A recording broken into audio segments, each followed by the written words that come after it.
بسم اللہ الرحمن الرحیم نحمده ونصلي على رسوله الكریم اما بعد بسم اللہ الرحمن الرحیم عزیز طلبہ، آج ہم کنز الدقائق حصہ دوم سبق نمبر 300 شروع کر رہے ہیں۔ اس سبق میں ہم کتاب الجنایات سے باب ما یوجب القصاص و ما لا یوجب سے متعلق پڑھیں گے۔ آج کے سبق کا خلاصہ یہ ہے کہ باغی کے قاتل پر قصاص آئے گا یا نہیں، اس سے متعلق ہم مسئلہ پڑھیں گے، اور اس کے بعد پھر اگر غیر مکلف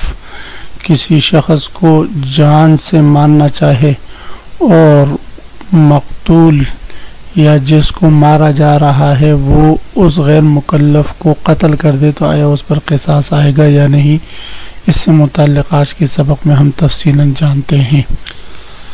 عزیز طلبہ، تو آتے ہیں کتاب کی طرف۔ سب سے پہلا ہم عبارت پڑھتے ہیں: ومن شہر علی رجل سلاحا لیلا او نہارا فی المصر او غیرہ او شہر علیہ عصا لیلا فی مصر او نہارا فی غیرہ فقتلہ المشہور علیہ فلا شیء علیہ۔ اس عبارت میں یہ مسئلہ بیان ہو رہا ہے کہ اگر کوئی شخص دوسرے شخص پر، مثلا زید نے عمر پر تلوار اٹھائی اور اس پر اسلحہ اٹھایا اور عمر کو مارنا چاہا، چاہے یہ زید کا عمر پر تلوار اٹھانا یہ دن کے وقت ہو یا رات کے وقت ہو، شہر میں ہو یا غیر شہر میں ہو، تو اس صورت میں اگر عمر اس زید کو قتل کر دیتا ہے تو فرماتے ہیں عمر پر کوئی بھی چیز لازم نہ ہوگی، نہ قصاص لازم ہوگا اور نہ دیت لازم ہوگی۔ اس طرح دوسری صورت یہ ہے کہ زید نے عمر پر بجائے اسلحہ کے لاٹھی اٹھائی ہو اور لاٹھی سے اس کو مارنا چاہے، تو اب اگر یہ لاٹھی اس نے رات کے وقت اٹھائی ہو، چاہے شہر میں ہو یا غیر شہر میں، یا جو ہے دن کے وقت اٹھائی ہو لیکن دیہات میں اٹھائی ہو کہ وہاں پر اس کی کوئی مدد کرنے والے موجود نہیں ہے،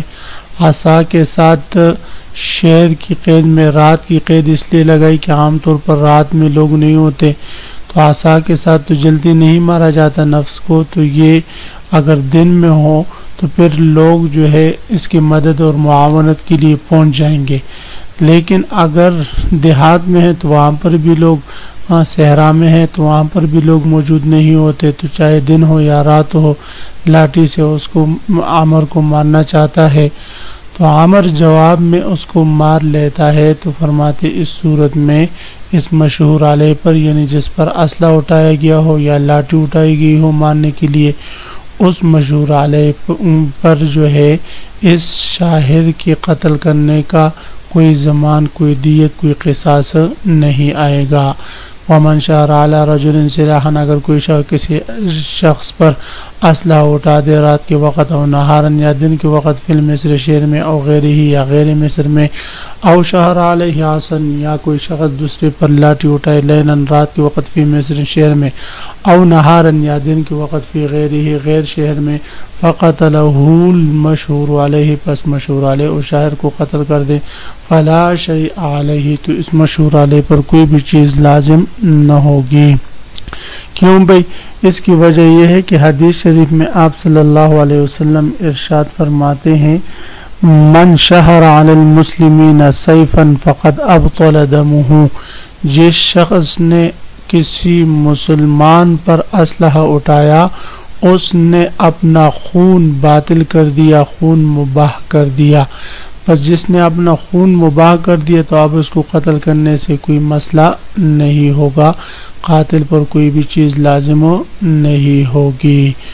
جی، فلا شیء علیہ، لہذا مشہور علیہ پر کچھ بھی لازم نہیں ہوگا۔ وَإِن شَعَرَ عَلَيْهِ عَصًا نَهَارًا فِي مِصْرٍ، ہاں اگر زید نے عامر پر لاٹھی اٹھائی ہو اس کو مارنے کے لیے دن کے وقت شہر میں، فقتل المشہور علیہ، عامر نے فوراً اس کو قتل کر دیا تماچا نکال کر، قتل بھی، تو اس صورت میں عامر کو قتل کیا جائے گا قصاص میں۔ وجہ یہ کہ شعر میں عام طور پر لاٹھی سے جان سے نہیں مارا جاتا، تھوڑی بہت پٹائی تو لگائی جاتی ہے۔ شعر میں بہت سارے لوگ ہوتے ہیں، معاونین ہوتے ہیں، لہذا ان سے مدد طلب کر کے اپنے آپ کو بچایا جا سکتا ہے۔ فوراً تماچا نکال کر قتل کر دینا یہ کون سی بات ہوئی؟ تو اس لیے فرماتے ہیں قتل بھی، اس صورت میں مشہور علیہ کو قتل کیا جائے گا۔ وَإِن شَهَرَ عَلَيْهِ عَصًا، اگر کوئی شخص دوسرے شخص پر عصا اٹھا دے نہارن دن کے وقت فی مصر شہر میں، فقتلہ المشہور علیہ، مشہور علیہ اس شاہر کو قتل کر دے،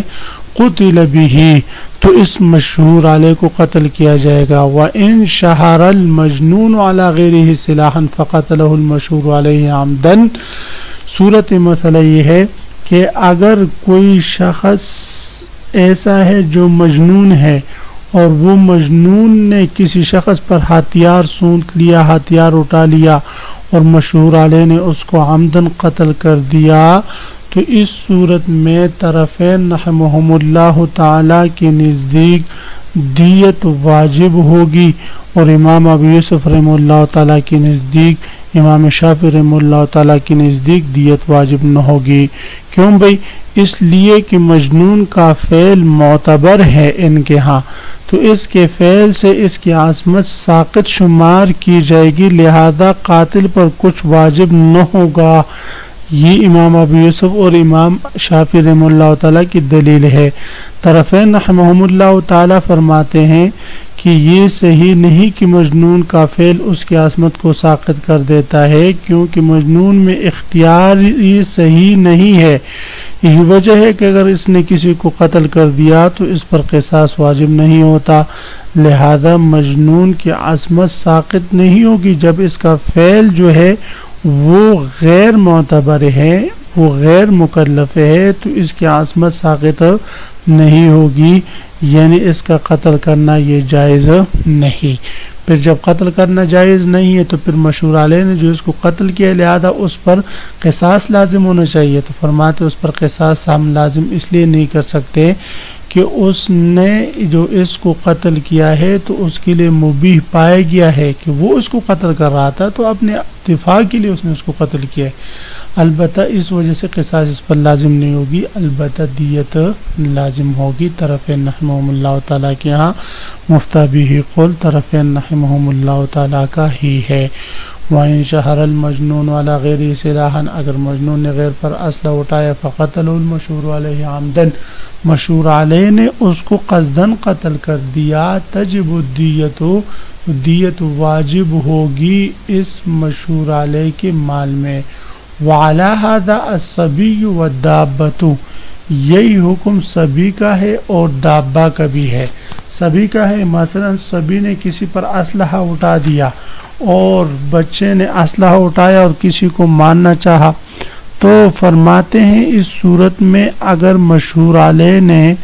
اس کو قتل کر دیا تو طرفین رحمہم اللہ تعالیٰ کے ہاں دیت لازم ہوگی، اس لیے کہ ان کا یہ جو فعل ہے، سبھی کا جو فعل ہے یہ غیر معتبر ہے، اس سے اس کی خون کی عصمت باطل نہیں ہوتی، تو لہذا جب عصمت باطل نہیں ہوتی تو مشہور علیہ کا اس سبھی کو قتل کرنا ناجائز ہوا، لیکن چونکہ مبیح پایا گیا، اس مبیح کی وجہ سے ہم اس پر قصاص لازم نہیں کرتے، دیت لازم ہوگی۔ والدابۃ، اور یہی حکم دابہ کا بھی ہے، یعنی جو حکم جو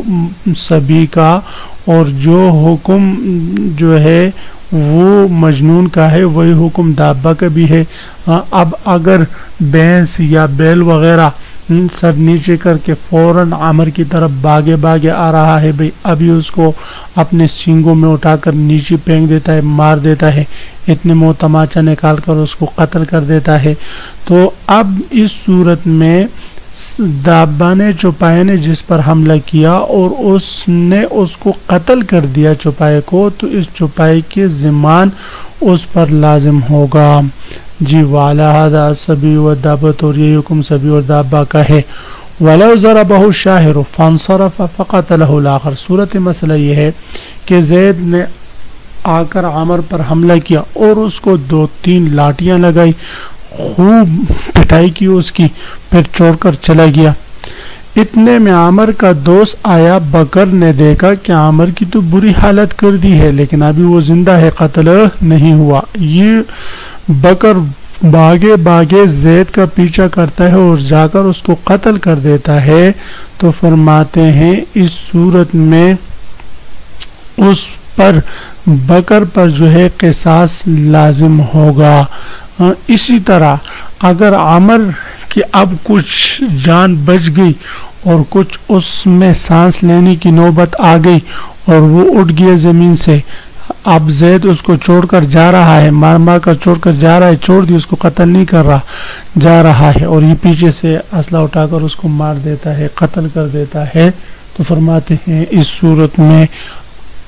عامر پر قصاص لازم ہوگا۔ وَلَوْ ضَرَبَهُ الشَّاهِرُ، اگر شاہر نے، اسلحہ اٹھانے والے نے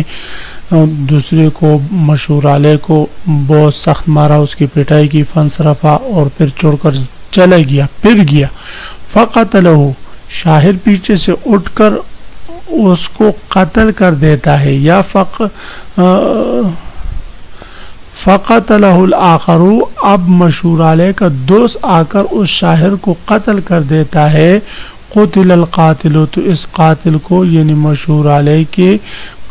دوست کو قتل کر دیا جائے گا۔ اگر خود مشہور علیہ اس کو قتل کر دیتا ہے تو تب بھی اس کو قتل کر دیا جائے گا۔ وَمَنْ دَخَلَ عَلَيْهِ غَيْرُهُ فَأَخْرَجَ السَّرِقَةَ فَأَتْبَعُهُ فَقَتَلَهُ فَلَا شَيْءَ عَلَيْهِ۔ اس عبارت میں یہ مسئلہ بیان ہو رہا ہے، زید عمر کے گھر گھسا اور گھس کر وہاں سے سونا چاندی وغیرہ لے کر باہر بھاگنے لگا۔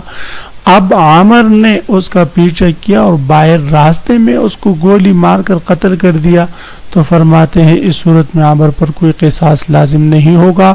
اس لیے کہ اس نے اپنے مال کی حفاظت کی خاطر یہ سب کچھ کیا ہے، اور اپنی جان اور مال کی حفاظت کے لیے کسی کو قتل کرنا یہ جائز ہے۔ بعین ہی اسی صورت میں زید عمر کے گھر گھسا، وہاں سے سونا اور چاندی جو ہے وہ چوری کر رہا ہے، اسی دوران عمر نے گولی چلائی اور اس کو قتل کر دیا۔ تو فرماتے اس صورت میں بھی عمر پر کوئی قصاص لازم نہیں ہوگا، اگرچہ اس نے ابھی تک سونا اور چاندی نہ اٹھایا ہو، صرف چوری کی کوشش کر رہا ہو، اس صورت میں بھی نہیں ہوگا۔ وجہ یہ کہ اس نے اس کے گھر میں نقب کر کے، اس کے گھر میں کود کر، دروازہ کھول کر اس کی جو ہے عزت پامال کی، اور اب اس کی جان اور مال کو خطرہ ہے، تو اپنی جان اور مال کی حفاظت کی، اس کو قتل کرتا ہے، لہذا اس پر کوئی قصاص لازم نہیں ہوگا۔ وَمَنْ دَخَلَ عَلَيْهِ غَيْرُهُ، اگر کسی شخص پر کوئی چور داخل ہوا، فَأَخْرَجَ السَّرِقَةَ، اور مال چوری کر کے نکل گیا، فَأَتْبَعُهُ، بس صاحب بیت نے اس کا پیچھا کیا، فَقَتَلَهُ، اور پیچھا کرتے کرتے اس کو راستے میں قتل کر دیا، وَلَا شَيْءَ عَلَيْهِ، تو اس قاتل پر کچھ بھی لازم نہیں ہوگا۔ عزیز طلبہ، آج کے اس سبق میں ہم نے سب سے پہلے یہ مسئلہ پڑھا کہ اگر کوئی شخص دوسرے شخص پر اسلحہ اٹھاتا ہے تو اسلحہ اٹھانے سے اس شارح کا، اسلحہ اٹھانے والے کا خون مباح ہو جاتا ہے، لہذا اگر مشہور علیہ نے اس کو قتل کر دیا تو اس پر کوئی ضمان لازم نہیں ہوگا۔ ہاں اگر غیر مکلف اسلحہ اٹھاتے ہیں، مثلا مجنون ہے، صبی ہے، یا دابہ چوپائی کسی شخص پر حملہ کرتا ہے، تو ان کی اس فعل سے ان کی عصمت ختم نہیں ہوتی، لہذا اگر مشہور علیہ ان کو قتل کر دیتے ہیں یا چوپائی کو مار دیتا ہے تو چوپائی کا ضمان اور ان مقتولین کی دیت اس پر لازم ہوگی، طرفین کے ہاں امام ابو یوسف، امام شافعی رحمہ اللہ تعالیٰ کے ہاں لازم نہیں ہوگی۔ اس کے بعد پھر ہم نے پڑھا کہ اگر شاہر نے، اسلحہ اٹھانے والے نے مار کر چھوڑ دیا، پیچھے سے مشہور علیہ کا دوست آ کر اس شاہر کو مار دیتا ہے تو فرماتے اس سے قصاص لی جائے گی۔ اسی طرح چور سے متعلق ہم نے پڑھا کہ چور مالی چوری کر کے جا رہا ہے، راستے میں وہ صاحب بیت نے، صاحب مال نے اس کو قتل کر دیا، تو اس قتل کرنے سے بھی اس پر کوئی ضمان لازم نہیں آئے گا۔ عزیز طلبہ، آپ حضرات اس سبق کو خوب غور سے سنے سمجھے۔ اللہ ہم سب کا حامی و ناصر و آمین۔ وآخر دعوانا ان الحمد للہ رب العالمین۔